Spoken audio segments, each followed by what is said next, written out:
Amém. Graças ao Senhor por mais uma lição da Escola do Evangelho. Chegamos hoje, amados irmãos, à lição número 5. Vou compartilhar aqui a tela com vocês. Amém. Irmãos, graças a Deus pela Escola do Evangelho, né? Isso mostra o cuidado, o zelo do Senhor para conosco, nos fundamentando na sua palavra, que é de suma importância para que a gente possa manter uma vida cristã saudável, se preparando para a sua volta. Então, hoje, na lição 5, essa é uma continuação das últimas duas lições que foram passadas pelo professor Ian e o professor Rossandro, a continuação desse tema que é a palavra. Hoje nós vamos dar uma breve história da Bíblia. Então, essa lição ela tem um caráter bem diferente das outras lições, porque hoje a gente vai ter muitos dados históricos. Então, não é aquele tipo de lição onde a gente pega um ponto específico da Bíblia e desfruta daquela realidade, mas é algo mais prático, mais histórico mesmo. Então, vai exigir da gente um pouco mais de concentração e também um espírito exercitado, porque, de certa forma, essas informações são importantes para que a gente possa ter ainda mais segurança, mais firmeza na veracidade da Bíblia, né? E da sua preciosidade. Então, para a gente começar aqui, logo no início da lição, é muito bom frisar quão magnífico, quão esplêndido esse livro é, a Bíblia. Como o professor Ian falou na lição 3, essa palavra Bíblia, na verdade, é o plural de livros. Não é apenas um livro, mas é um conjunto de livros. E o que impressiona, irmãos, é que a forma como Deus se envolveu para produzir esse livro. Se a gente for olhar direitinho, Deus ele não tinha necessidade nenhuma. Tudo estava perfeito para ele, desde a eternidade passada. Ele não tinha necessidade de nada.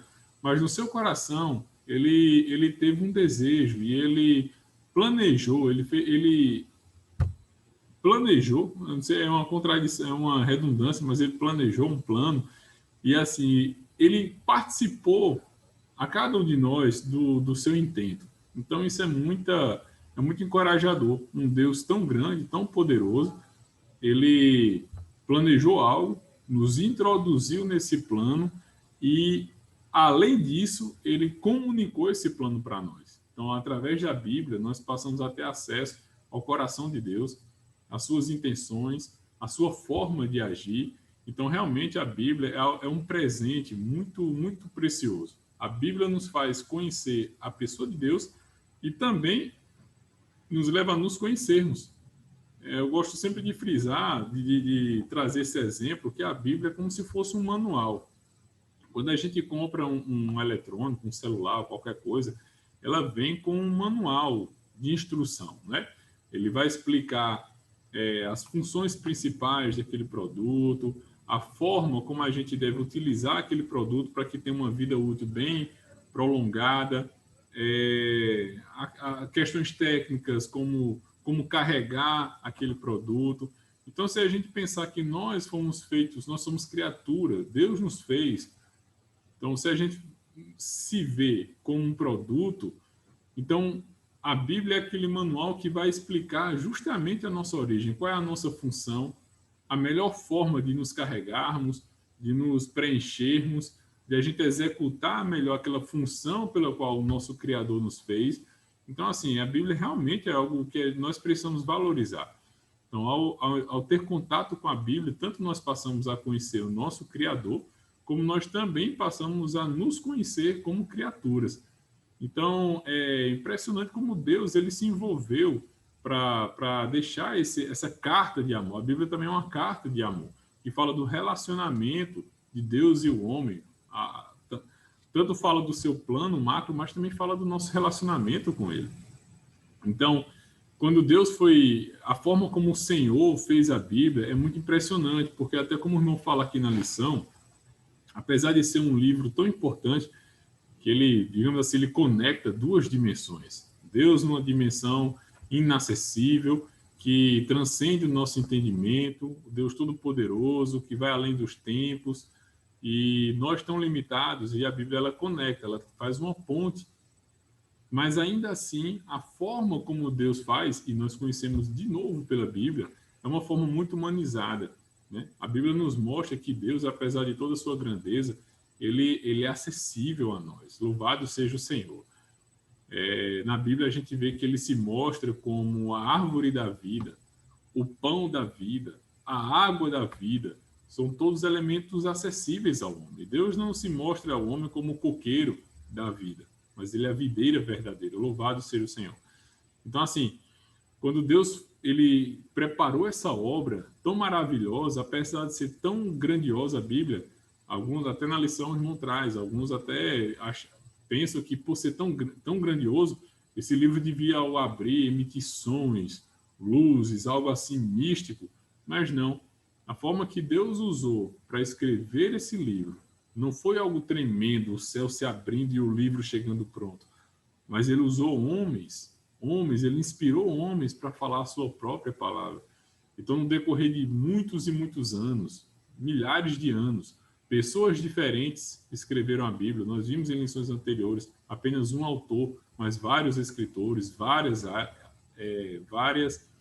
áreas, várias eras, culturas diferentes das pessoas que escreveram, mas uma única linha, e a gente vê justamente esse único autor.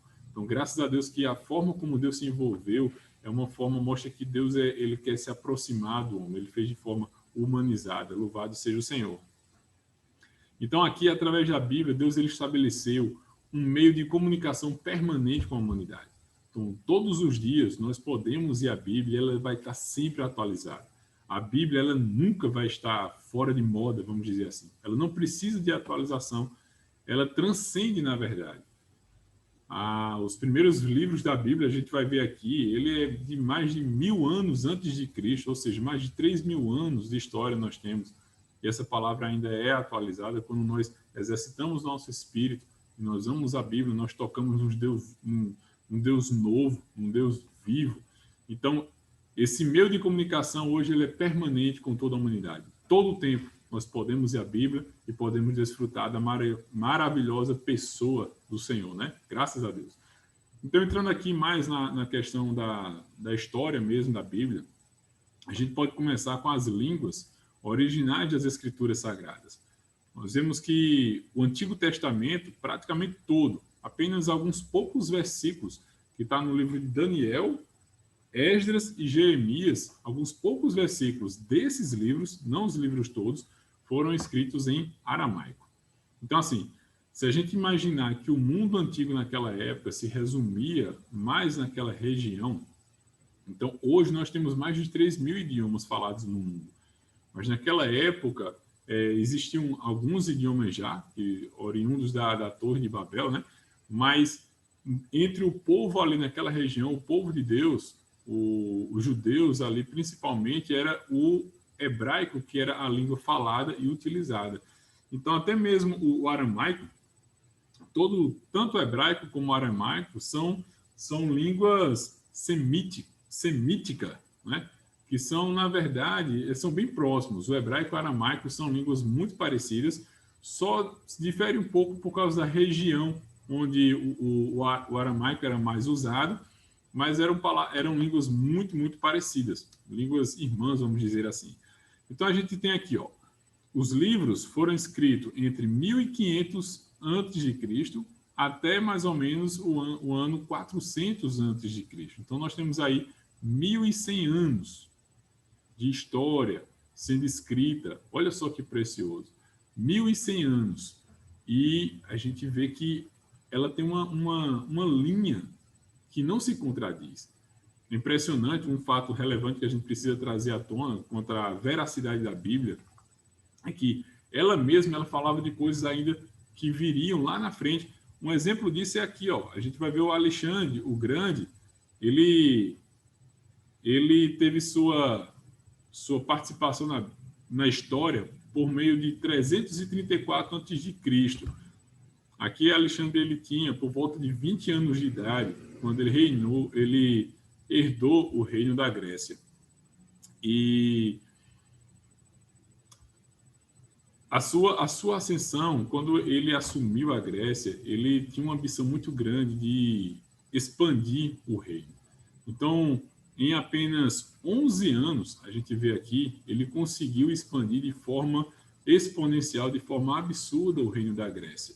Então, por isso que o Novo Testamento, a gente vê aqui que ele já foi escrito quase todo em grego, porque nesse período, quando Alexandre o Grande ele disseminou o reino da Grécia, a língua falada naquele mundo antigo passou a ser predominantemente o grego. Se a gente for ver aqui, na lição 3, Ian falou que depois desse período, justamente aqui no período do ano 400 a.C., ali Deus parou de falar com o homem. Então não tem escritos, não teve mais livros escritos a partir desse ano até o Novo Testamento. Por isso que nesse Antigo Testamento, quando ainda o império ali ainda não era o Império Grego, então a língua falada era a língua hebraica. Depois desse ano 400, quando estava ali mais ou menos, a gente vê aqui mais ou menos 66 anos, depois desse último livro ser escrito, o livro de Malaquias, que foi por volta de 430 a.C., então Alexandre o Grande ele surge e ele dissemina, né? Ele expande de forma muito rápida o Império Grego. Então, quando o Novo Testamento vem a ser escrito, já não era mais o hebraico a língua predominante naquela época, mas sim a língua grega. Então, tem essa questão do cânon bíblico é muito importante, né? Porque a gente sabe que mesmo no Antigo Testamento, como principalmente também no Novo Testamento, existiam muitos outros livros, muitos outros escritos foram achados. Mas o cânon bíblico, o que é o cânon bíblico? O cânon bíblico era, como a gente vê aqui, essa palavra cânon significa régua. É como se fosse uma medida ou um padrão que foi estabelecido para filtrar, dentre tantos livros que existiam na época, quais fariam parte da Bíblia Sagrada. Então, milhares de livros, talvez, mas apenas aqueles 39 livros do Velho Testamento e os 27 do Novo Testamento, eles compõem hoje a Bíblia Sagrada, porque eles passaram por esse cânon bíblico. Então, o que é o cânon bíblico? A gente vai ver que existem alguns critérios que foram usados ali para filtrar justamente quais desses livros fariam parte da Bíblia Sagrada, do cânon bíblico. Então, o principal critério era saber se aqueles livros tinham a inspiração divina. Aqui nesse versículo, que Ian também leu esse versículo, né, junto na lição 3, ele fala assim: nenhuma profecia da Escritura provém de particular elucidação, porque nunca jamais, qualquer profecia foi dada por vontade humana. Entretanto, homens santos falaram da parte de Deus, movidos pelo Espírito Santo. Então, existiam muitos livros naquela época, muitos livros foram escritos por homens, sim, mas para fazer parte do cano da Bíblia Sagrada mesmo, aqueles livros que podíamos dizer assim, que a gente podia, quando ler, saber que estava lendo do próprio Deus, que tinha Deus como seu autor, esses livros precisaram passar por um concílio para justamente verificar se eles tinham sido de fato inspirados por Deus ou se eram apenas livros de homens, né? Que existiam muitos ali. Então, esse era o principal critério para saber quais livros iriam compor o cânon da Bíblia ou cânon bíblico. E outro aspecto que a gente pode ver é que a Bíblia, mesmo como a gente falou, apesar de tantos e tantos anos na história, ela não tem nenhuma contradição. E é muito comum, isso também é uma confirmação desses livros fazer parte do cânon da Bíblia, é quando um livro fazia referência a outro. Então, na nossa Bíblia hoje, é muito mais fácil de estudá-la. A maioria delas tem aqueles versículos lá embaixo, pequenininho, tem a letrinha no versículo, e a gente vê a referência lá embaixo, onde aquele mesmo versículo já foi mencionado em outro texto da Bíblia. Fala os versículos cruzados, né? Então, isso é uma referência também. como exemplo, o irmão colocou aqui na lição, e é muito importante, esse versículo aqui de 2 Pedro, capítulo 3, versículo 15 e 16, ele fala assim: igualmente o nosso amado irmão Paulo, então Pedro estava fazendo referência a alguns escritos de Paulo, fala que ele escreveu segundo a sabedoria que lhe foi dada, ao falar acerca destes assuntos, como de fato costuma fazer em todas as suas epístolas, nas quais há certas coisas difíceis de entender, que os ignorantes e instáveis deturpam. E olha só que rico. Como também deturpam as demais escrituras. Então, quando Pedro pegou aquela palavra de Paulo e colocou nesse mesmo patamar das demais escrituras, aqui ele estava fazendo referência que aquelas palavras de Paulo faziam parte das escrituras sagradas, ou seja, deviam fazer parte também do cânon bíblico. Então, para a gente poder entender um pouco mais disso ao longo do tempo, ao longo da história, como é que isso de fato se concretizou, a gente tem aqui, que no Antigo Testamento, por volta do ano 457 a.C., o escriba Esdras, ele compilou todos os livros que tinha até então no Velho Testamento. Então, como a gente viu, o livro de Malaquias, se eu não me engano, foi escrito no ano 430 a.C. Então, foi depois daqui. Então, nesse período aqui, nesse ano, ainda não tinha o livro de Neemias e nem o livro de Malaquias. Então, só no ano 400 a.C., ou seja, 57 anos depois de Esdras ter compilado esses livros, teve a grande sinagoga, onde foi os judeus ali naquela época, eles completaram aquela obra de Esdras, e nesse ano aqui foi acrescentado os livros de Neemias e Malaquias. Então, desde o ano 400 a.C., olha só, nós temos aí 2.420 anos do Antigo Testamento da mesma forma. Desde o ano 400 a.C. até hoje, o Velho Testamento é o mesmo, é comprovadamente o mesmo livro, ou seja, o mesmo conjunto de livros considerados as escrituras sagradas, né? Passa por todo esse filtro para que ele possa fazer parte do cânon bíblico. Então aqui, no ano 227 a.C., teve a Septuaginta. É importante frisar que a grande sinagoga aqui, esse Antigo Testamento, ele ainda estava escrito em hebraico, tá?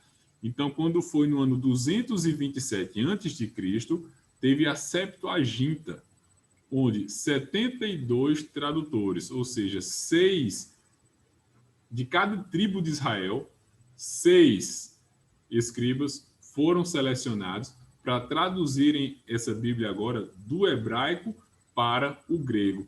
Então, no ano 227 a.C., teve a primeira versão grega do Antigo Testamento. Então, aqui na Septuaginta, nesse ano aqui, 227 a.C., mais uma vez foi confirmada que aqueles livros que foram selecionados, aqueles 39 livros do Velho Testamento, agora já incluindo Neemias e Malaquias, eles compunham o cânon bíblico, as escrituras sagradas do Velho Testamento. E agora nós tínhamos, na grande sinagoga, essa versão que era só em hebraico, devia ter colocado aqui, e na Septuaginta, no ano 227, nós temos a versão grega desse Velho Testamento. Então, aqui no Novo Testamento, como a gente falou, né, como o Novo Testamento já naquela época já era o grego já era a língua mais falada, justamente porque, só reforçando, né, Alexandre o Grande, naqueles 11 anos ele conseguiu espalhar o Império Grego naquele mundo antigo, então a língua grega passou a ser a língua dominante. Então ali, durante esses 397 anos depois do Senhor Jesus, já que já no Novo Testamento, houve o concílio em Cartago. Nesse concílio aqui é quando houve aquela reunião para saber quais livros do Novo Testamento, e se no Antigo Testamento tinha muito mais livros do que aqueles 39, no Novo Testamento, muitos e muitos mais escritos haviam na época. Então, de novo, para poder fazer parte do cânon da Bíblia, segue esse mesmo princípio. Checar se havia a inspiração divina, esse era o principal, e também como uma referência, era um reforço, quando tinha menções desses versículos, dessas passagens, desse contexto, em outras passagens da Bíblia, né? Então, foi aí que surgiu, então, os livros apócrifos. O que significa apócrifos?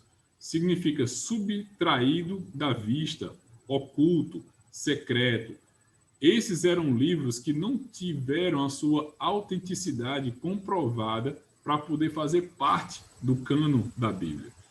Então, aqui no Concílio de Cartago, esse Concílio de Cartago foi o 3, o Concílio 3, que comprovou aqueles 27 livros como os livros que iriam compor o Novo Testamento no cânon da Bíblia. E depois do Concílio de Cartago 3, teve o Concílio de Cartago 4, e aí foi acrescentado pela Igreja Romana, né, a Igreja Católica Romana, ela acrescentou alguns livros que, na verdade, no concílio anterior, eles não foram comprovados como autênticos, como livros inspirados por Deus. Então, existe uma confusão aí, algumas pessoas hoje falam que alguns livros foram tirados da Bíblia, mas se a gente seguir a linha do tempo, na verdade, esses livros eles foram acrescentados e eles não tiveram a sua autenticidade comprovada. Então, a gente tem aqui, justamente nesse período aqui, no século XVI e XVII, que a Igreja Católica ela acrescentou alguns desses livros, tá? Então, aqui, esse ponto ele vai trazer alguns números para comprovar quão confiáveis são os manuscritos da Bíblia. Então, no ano de 1950, aqui pertinho da gente já, né, apenas 70 anos atrás, na caverna de Qumran, alguns pastores eles estavam procurando animais perdidos, e eles encontraram uma caverna, e dentro dessa caverna existe uma preciosidade. Existiam ali alguns vasos com alguns manuscritos dentro desses vasos. Então, esses vasos, eles tinham uma data muito, muito antiga, e eram manuscritos, cópias daqueles textos originais. Então, esses números aqui reforçam como a veracidade da Bíblia. Isso não é um livro que foi escrito como historinha. Hoje nós temos aqui mais de 3.000 manuscritos do Antigo Testamento. Então, se a gente tem os primeiros livros aqui escritos por volta, como a gente viu aqui, de 1500 a.C., de lá para cá, desde 1500 a.C., ou seja, 3.500 anos atrás, essas versões foram sendo copiadas. Então, manualmente, claro, né? Então, existem aqui mais de 3.000 manuscritos hebraicos do Antigo Testamento. Então, como um livro, se ele não fosse verdadeiro, teria tantas cópias em tanto tempo, dada tanta relevância, como esses que foram achados na caverna de Qumran. Aqui, a versão em latim do Antigo Testamento é conhecida como a Vulgata. Aqui já foi uma tradução do hebraico para o latim. Já existem mais de 8.000 manuscritos da Vulgata. Então, se você pegar aí 3.000 dos manuscritos em hebraicos, mais 8.000 dos escritos já traduzidos para o latim, olha o trabalho para traduzir e tantas cópias. Então, tem aqui a versão grega, mais 1.500 manuscritos da Septuaginta. Nós já estamos aqui em 13.000, não é isso? Não, 14.500 cópias. E do Novo Testamento, entre o século II até o século XVI, mais de 5.700 manuscritos do Novo Testamento. Então, na história, a gente tem vários relatos também de pessoas que morreram, que deram as vidas por causa da propagação da Bíblia. A gente tem a história dos colportores, na época que daí surgiu esse nome, eles não podiam disseminar a palavra, então eles tinham trechos, partes, em pedaços, andavam entre as mangas dos seus casacos e entre eles arriscavam a vida para propagar aqueles trechos da Bíblia. Então, até mesmo nesse período aqui, onde assim, no próximo slide a gente vai ver um período tenebroso, onde a Bíblia ela foi tirada, foi tentado confiscar a Bíblia. Então, só para a gente fechar esse slide aqui, hoje nós temos em torno de 25 mil cópias do Novo Testamento para outros idiomas. Senhor Jesus, graças a Deus, né, pela sua misericórdia em permitir que hoje nós tenhamos acesso a tudo isso. Então, a Bíblia, nas línguas modernas, isso aqui que a gente estava falando agora há pouco, o Papa Inocêncio III, ele baniu as versões não autorizadas e limitou a leitura apenas em latim. Então, nessa época aqui, era uma época chamada época sombria, onde a Bíblia ela passou a ser limitada apenas aos monges ali nos mosteiros. Então, as missas, nesse tempo aqui, quando elas eram celebradas, os padres, eles ficavam de costas e eles liam a Bíblia em latim, onde as pessoas ali não entendiam o que estava sendo lendo. Então, existia muitos interesses para que a palavra de Deus pura não fosse compartilhada. Então, muitas verdades aqui foram omitidas, muitas outras tradições, muitos outros ensinamentos que não existiam na Bíblia passou a ser disseminado, e o principal dele era que a salvação era por obras, por indulgências. Então, tudo por causa de um interesse ali da Igreja Católica na época, a Bíblia ela foi confiscada. Então, no século XVI, teve a Reforma Protestante, quando Martinho Lutero, ele era um monge ali, então ele tinha acesso à Bíblia, ele lendo, ele viu claramente que a justificação é pela fé, não é por obras. Então, a Reforma começou justamente aí.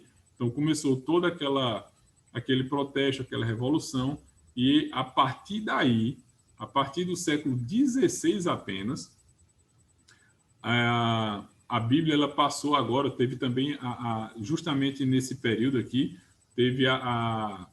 foi descoberta a impressão. Então, todas as cópias da Bíblia até então eram de formas manuais, eram manuscritos. Então, nesse mesmo período da Reforma Protestante, foi inventada a impressão, né, a gráfica.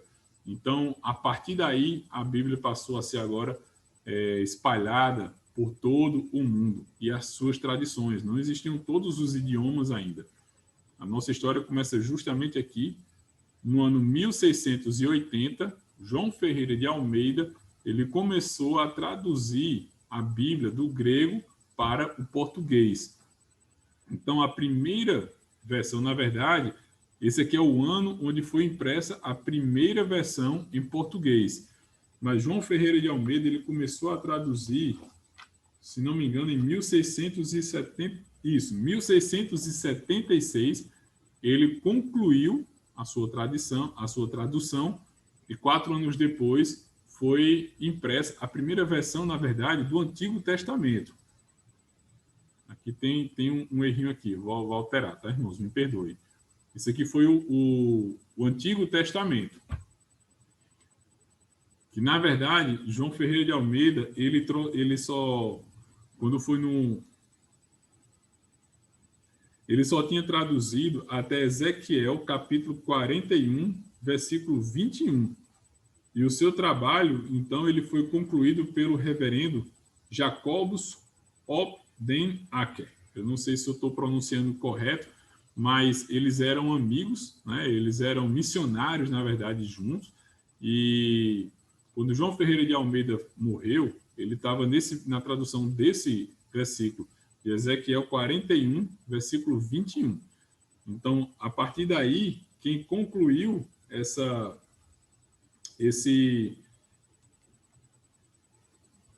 Me perdoem, eu cometi um erro aqui.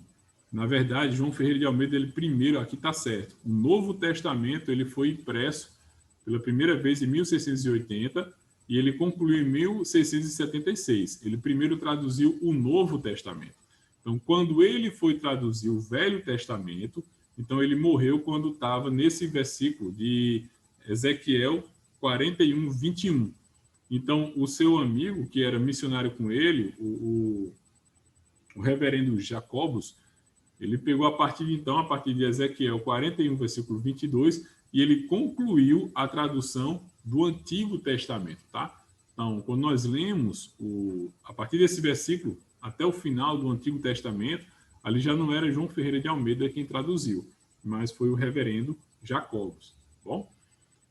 E para a gente concluir aqui a nossa lição, o que precisa, irmãos, é ficar muito claro para nós é que todos esses dados históricos, isso apenas reforçam a preciosidade da Bíblia, reforça o quanto nós precisamos valorizar a Bíblia e o principal, a mensagem que a Bíblia, o tema que a Bíblia nos traz é que Deus ele tinha um plano no seu coração.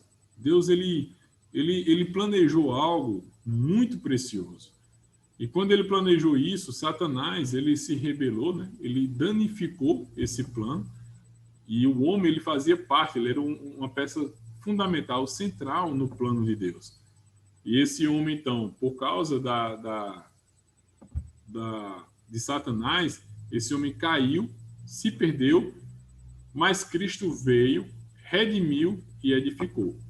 Essa frase é muito rica. Deus planejou e criou, Satanás rebelou-se e danificou, o homem caiu e perdeu-se, e Cristo redimiu e edificou. Então, toda a Bíblia, ela traz justamente essa frase aí, ela resume a linha central de toda a Bíblia.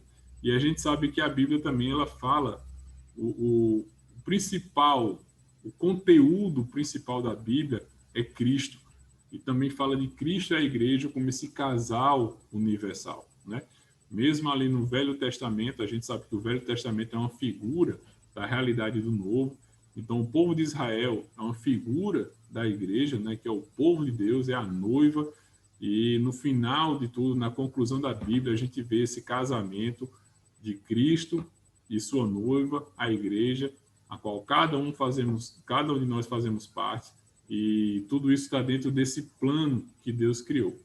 Então, Cristo e a igreja, ele é o conteúdo, o tema, o centro de toda a Bíblia, né? Louvado seja o nome do Senhor. Então, a gente fica aqui com algumas perguntas. Na próxima semana, a gente vai ter a nossa reunião aqui pela sala do Zoom, para que a gente possa debater, a gente possa tirar dúvidas, a gente possa compartilhar, mas... Como tinha falado no início, por essa lição ser um tanto histórica, né? Tem muitos dados práticos. Eu confesso que muita coisa aqui que eu fui estudar é muito interessante. Eu não conhecia. Por exemplo, eu não sabia que o Antigo Testamento tinha sido escrito por mais de uma pessoa. Eu pensei que João Ferreira de Almeida tinha traduzido toda a Bíblia, mas isso é interessante. Isso mostra para nós que a Bíblia, ela de fato, ela é a palavra de Deus.